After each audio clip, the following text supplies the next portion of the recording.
서울시가 앞으로 5년간 인권정책을 책임질 제2차 인권정책 기본계획을 발표했습니다. 핵심 목표는 포용의 인권 공동체입니다. 두 분 전문가 모시고 자세한 얘기 나눠보도록 하겠습니다. 자, 먼저 제2차 인권정책 기본계획을 심의한 최영애 서울시 인권위원회 위원장 나오셨습니다. 안녕하세요. 안녕하세요. 네, 반갑습니다. 자, 인권유린 현장을 세상에 알리고 인권보호에 앞장서온 오창익 인권연대 사무국장도 나오셨습니다. 안녕하세요. 안녕하세요. 예. 요즘 라디오에서 오 국장님 굉장히 인기가 있으시군요. 누가 그럽니까? 네. 아, 교통방송에 예. 목요일마다 고정 출연하고 예, 있습니다. 예. 좋은 저도 프로그램. 애청자입니다. 네, 감사합니다. 먼저 이 서울시가 5년마다 발표하고 있는 인권정책 기본계획, 이게 무엇인지 설명이 좀 필요할 것 같습니다. 먼저 좀 설명 부탁드릴까요? 네. 인권 정책 기본계획, 본래 이제 기본계획이라고 하는 것, 이제 이것이 5년, 3년, 이제 이렇게 그 향후 말하자면, 미래를 바라보면서 그 기간 동안에 어떤 정책이 담아지도록 하는 그런 것인데 이게 인권이 들어가는 거죠. 그래서 인권정책 기본계획이라고 하는 것은 서울시에서 하는 정책, 그리고 사업, 여기는 뭐 예산까지도 사실 들어가는 얘기인데요.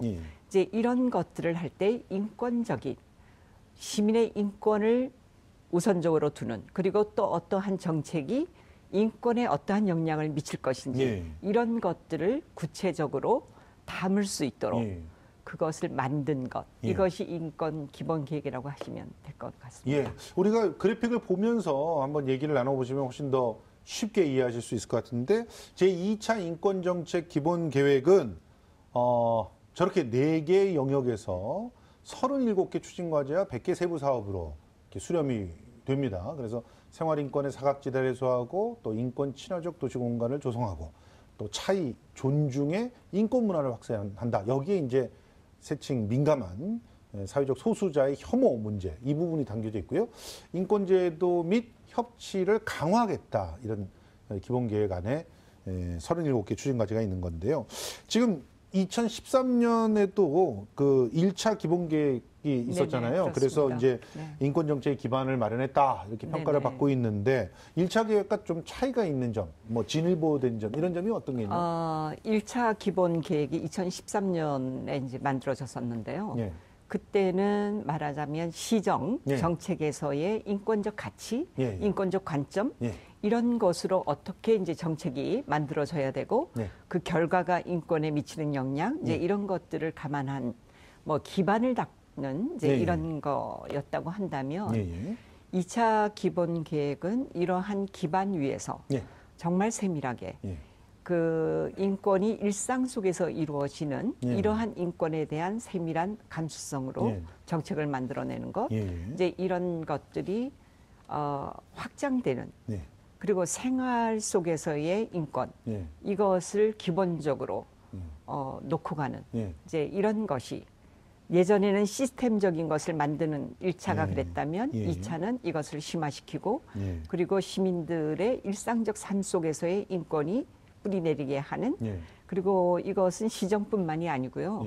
서울시 안에서의 함께하는 공동체에게 인권 도시로 가는 이러한 그 의식, 인권의 향상, 이것을 전체적인 목표로 좀 설정을 하고 있습니다.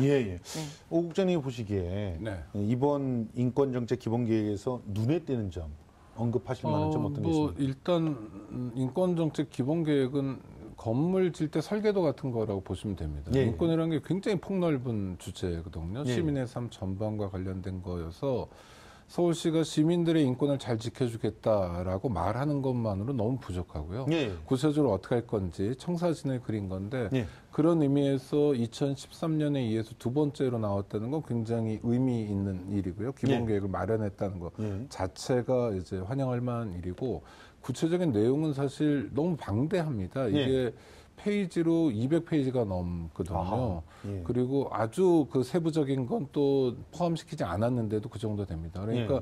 서울시의 시정과 관련된 인권 문제가 굉장히 많다는 거예요. 예. 왜냐하면 예전과 달리 우리가 인권의 문제라고 새로 생각하기 시작한 문제들이 있습니다. 이를테면 예전에 누가 우리 옆집에다 건물을 졌을 때 그것 때문에 햇볕이 잘 들어오지 않으면 그러려니 했지만 지금은 일조권, 권리라는 개념을 쓰죠. 일조권을 침해받는다고 여기고요. 그렇죠. 또 전망이 안 좋아지면서 이 뷰가 안 좋아지면 조망권을 침해받는다고 여깁니다. 뭐 이 재산과 관련된 것만이 아니라 자유롭게 이동한다든지 또 편하게 이동한다든지 하는 건 이동권이란 개념을 쓰고요. 이미 이런 개념을 쓴 지 10년, 20년씩 지났습니다. 그래서 시민들 삶 전반이 인권 문제여서 굉장히 방대한데 저는 좀 주목해서 보고 싶은 거는 이를테면 서울시가 인권 영향평가를 새로 하겠다는 건 아주 주목해서 보고 싶습니다. 이거는 서울시 성북구에서 처음 시행했던 사례가 있는데요.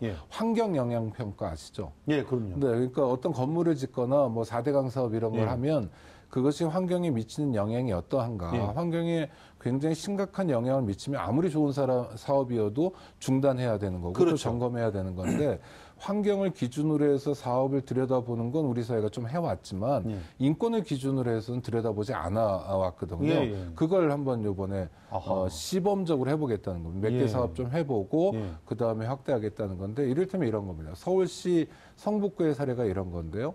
안암동에 옛날 동사무소라 부르던 주민자치센터를 새로 신축을 했는데 그 공간 구성을 인권 친화적으로 한번 해보는 거예요. 그럼 지금 주민센터 중에서도 그런 데가 많은데 1층은 주민들이 자주 오가는 곳, 그러니까 뭐 등본을 떼준다든지 이런 곳으로 하고, 그다음에 2층, 3층, 4층 올라가면서 주민들의 접근성이나 또는 주민들 중에서도 이동해서 좀 제한이 있는 분들이 불편을 겪으시는 분들 이런 걸 고려해서 층수를 다 계산하게 됩니다. 그러니까 주민센터 동장실이라고 하는 곳은 어디에 생기냐면 7층쯤에 생기는 거예요.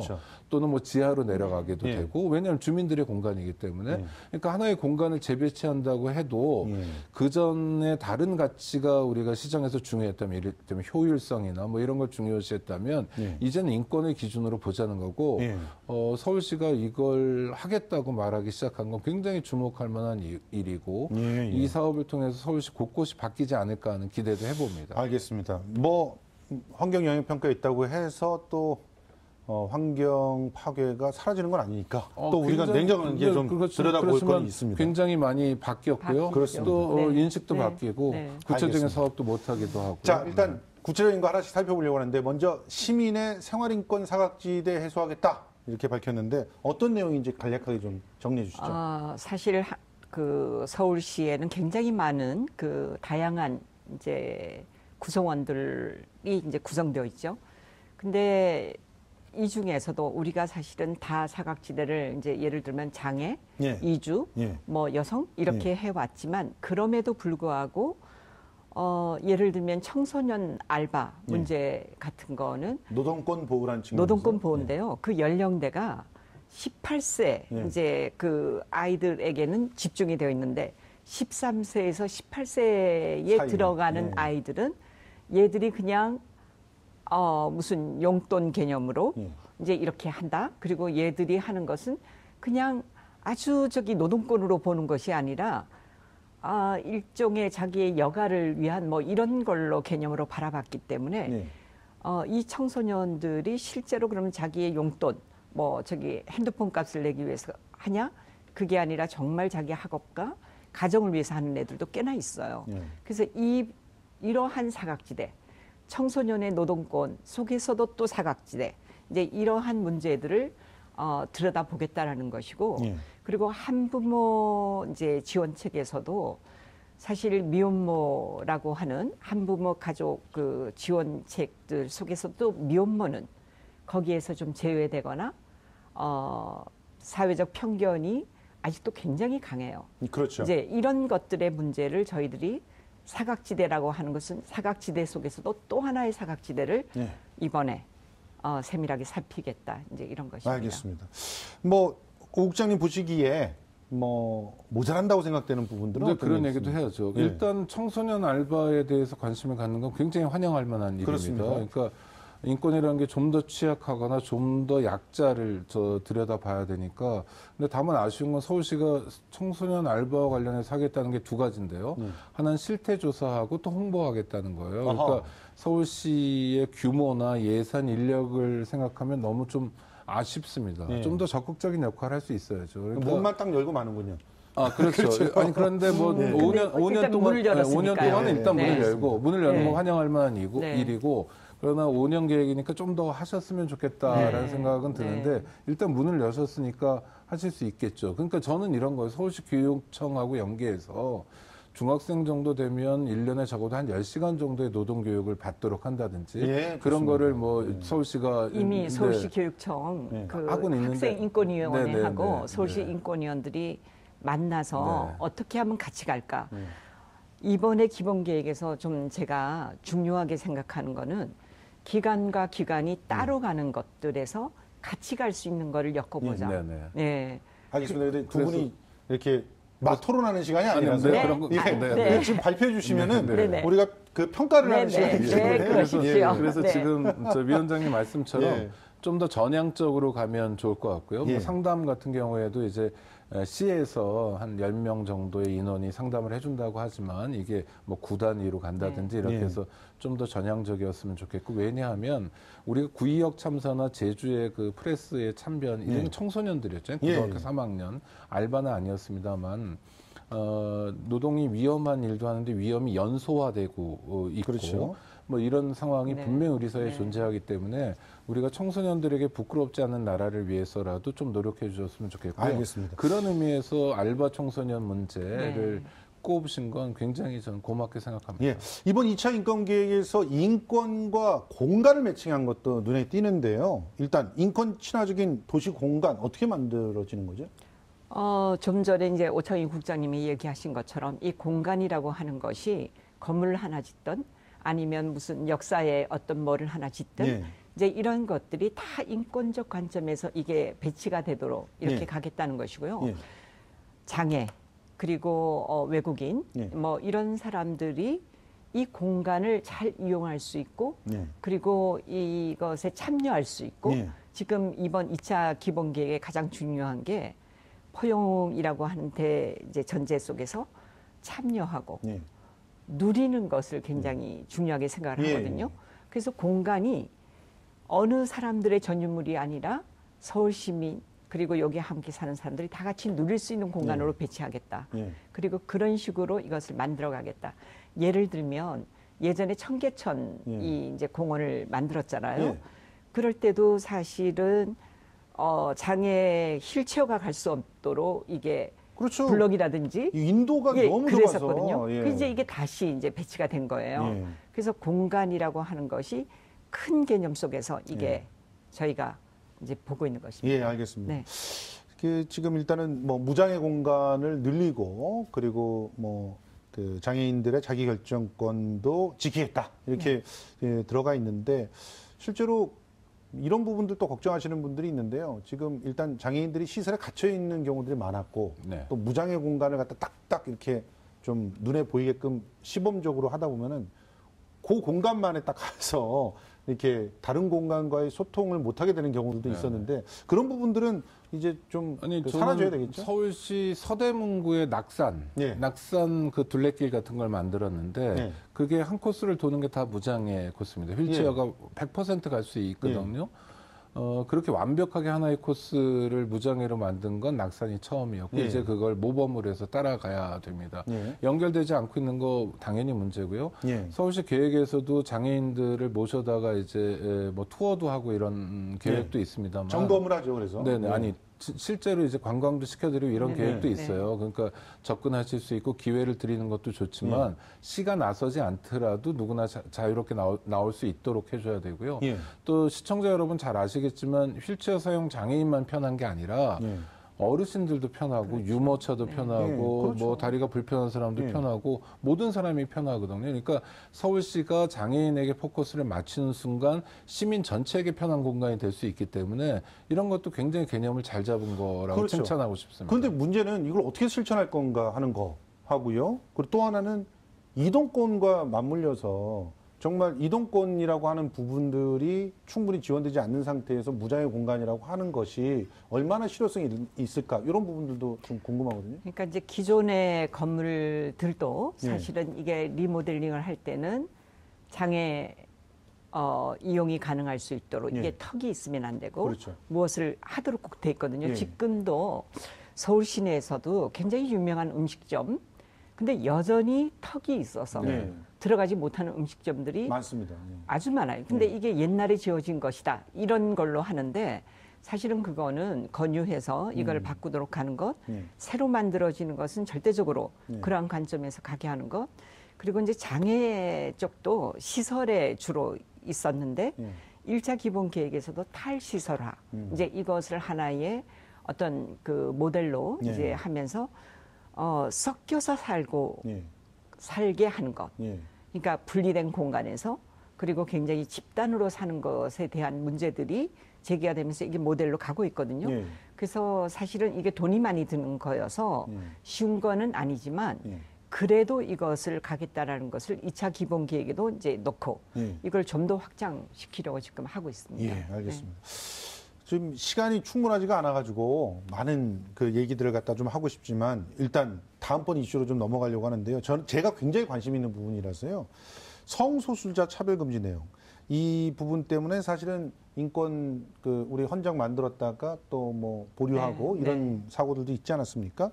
이번에 그 사회적 소수자라는 그런 표현을 썼는데 이게 혹시 성소수자라고 썼다가 뭐 문제가 돼서 그런 건가 아니면 소수자의 개념을 좀 더 넓게 잡은 건가? 뭐 여러 가지 궁금한 것들이 좀 있거든요.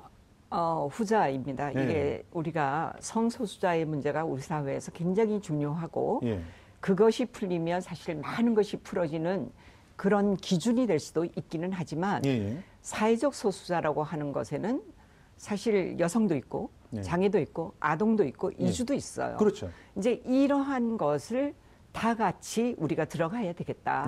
이제 확장시키는 개념입니다. 그래서 그 안에는 물론 성소수자가 들어가는 거죠.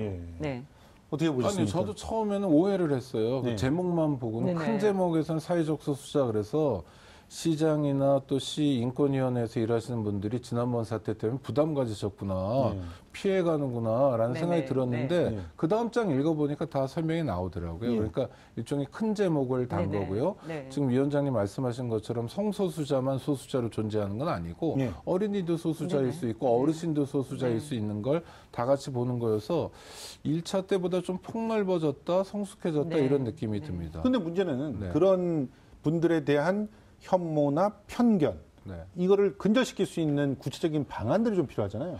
저는 궁극적으로 근절은 불가능할 것 같고요. 뭐 아주 독특한 분들이 계시기 때문에 그러나 그 독특한 분들도 자꾸 이렇게 법적인 어떤 처벌을 받다 보면 내가 범죄를 저지르는 거구나 이렇게 생각하고 반성을 하시겠죠. 처벌이 능사는 아니라고 생각하고 또 어떤 분들은 뭐 하여튼 천당 가려고 그러신 분들도 있고 여러분들이 계시기 때문에 근절은 안 되더라도 우리 사회가 좀 그런 면에서 안전한 사회가 될 수는 있을 거라고 생각해요. 그러기 위해서는 저는 시가 노력해야 될 거면 교육 사업들을 열심히 하고 또 저는 평소 시민으로서 불만이 뭐냐면 길거리 나가보면 시가 저한테 말을 거는 게 많아요. 현수막이나 뭐 여러 가지로. 근데 첫째는 죄다 좀 반말이에요. 아니, 공손하게 존댓말 할 수도 있을 것 같은데 우측 통행, 뭐 좌회전 금지 이런 반말이 많고 그 다음에 메시지가 별로 없습니다. 그러니까 아주 실무적이고 행정적인 거, 재산세 언제 나래 이런 거밖에 없거든요.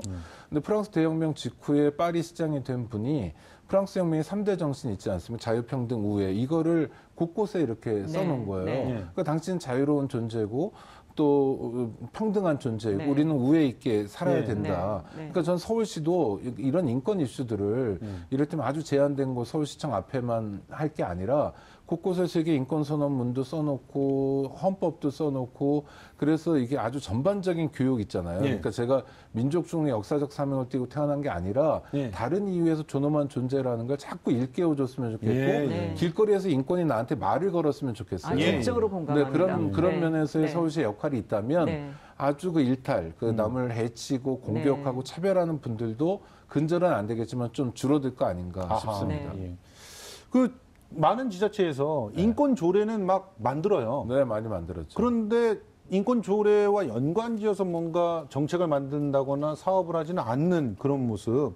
이런 그 일종의 브랜드로 걸기만 하고 선거 지나면 싹 없어지는 이런 현상들에 대해서 일단 서울시에서도 구에서 안 하는 구도 있고 좀 희한한 구들이 있고요. 광역에서도 많이 했는데 충남 같은 경우에 뭐 조례를 없앤다 뭐 이런 지경이고 후퇴하고 있고 없앴잖아요. 역진하고 도지사가 뭐 도지사가 거부하고 제2에 붙였어요. 그런데 이제 어쨌든 성소수자 이 문제를 걸면서 이제 종교적 또 신념과 이제 이런 정당성으로 이걸 하고는 있으나 저는 개인적으로 생각을 할 때는 국가인권위원회가 2001년에 만들어질 때도 사실은 한국 사회에서는 인권이 그렇게 좀 낯설었거든요. 근데 지자체도 마찬가지라고 생각합니다. 그렇지만 인권조례가 만들어지고 거기에 인권위원회가 만들어진 것도 있고 아직 못 만들어진 것도 있지만 이게 저는 큰 흐름으로 갈 수밖에 없다. 그리고 지금 좀 갑갑하고 안 돼, 꼭 브랜드처럼.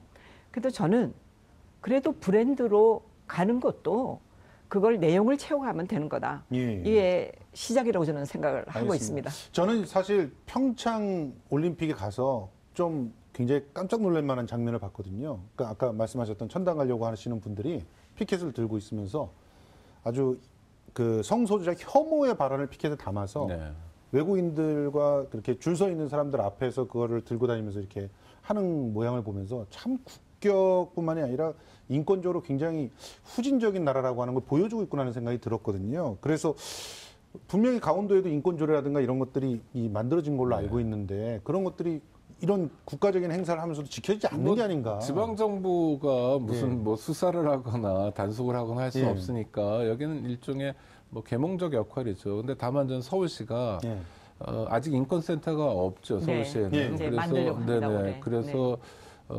지금은 인권과로 이렇게 있는 수준이지만 인권센터로 좀 발돋움하시고 서울시 안에서의 인권 역량들을 서울시가 좀 모아주는 작업, 정돈하고 이런 작업을 해주시면 일단 서울부터 변하면요. 서울이 미치는 영향이 굉장히 큽니다. 뭐 대한민국의 절반 이상이기 때문에 서울에 가면 어르신들도 편하게 걸을 수 있다. 그런데 대구나 광주는 안 그렇다.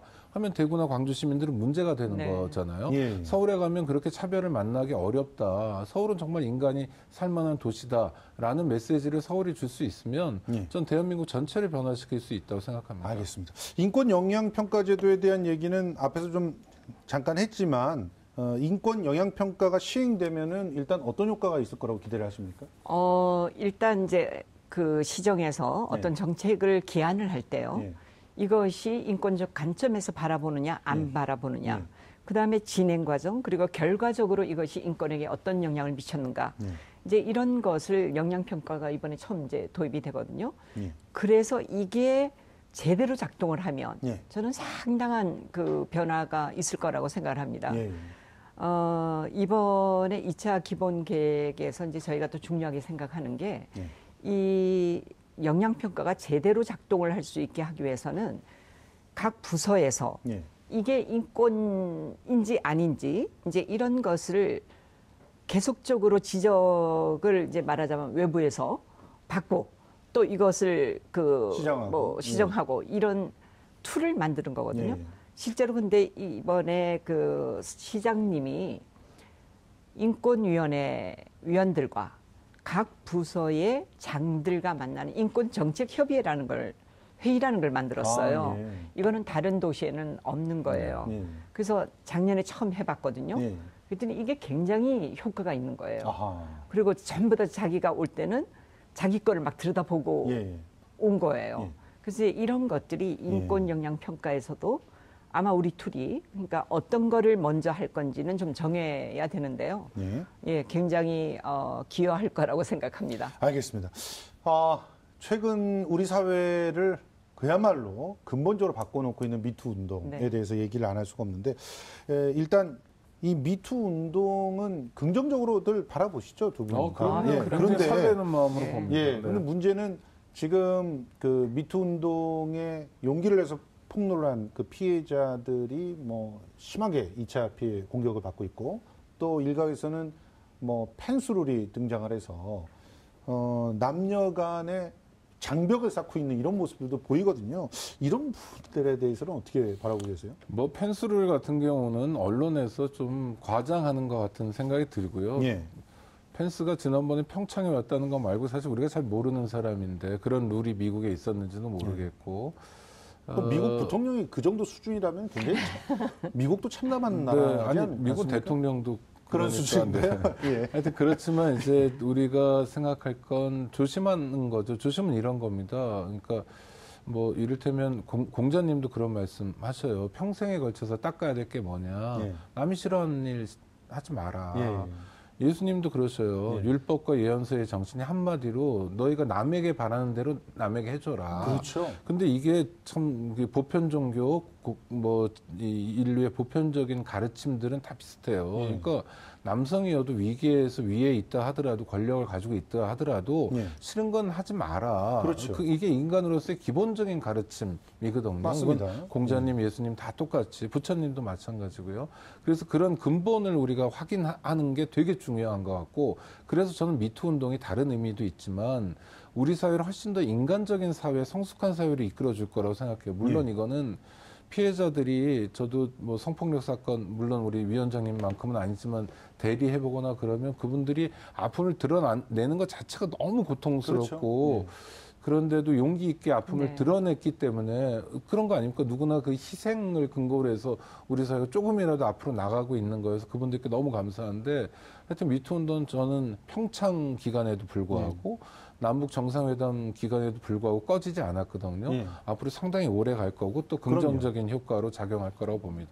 아니 그런데 그 위원장님 이 인권 그 침해에 대한 어떤 그 가해자와 피해자 사실은 누구든지 가해자가 피해자가 될 수 있다는 사실을 미투 운동을 보면서 또 배웠잖아요. 그런 측면에서 시민들께 당부하고 싶은 말씀이 있으면 인권의 측면에서도 그렇고 이번 미투 운동을 바라보면서도 그렇고 마지막으로 좀 정리해 주시면 좋겠습니다. 저는 일단 미투 운동은 가해자와 피해자의 문제가 저는 아니라고 생각을 합니다.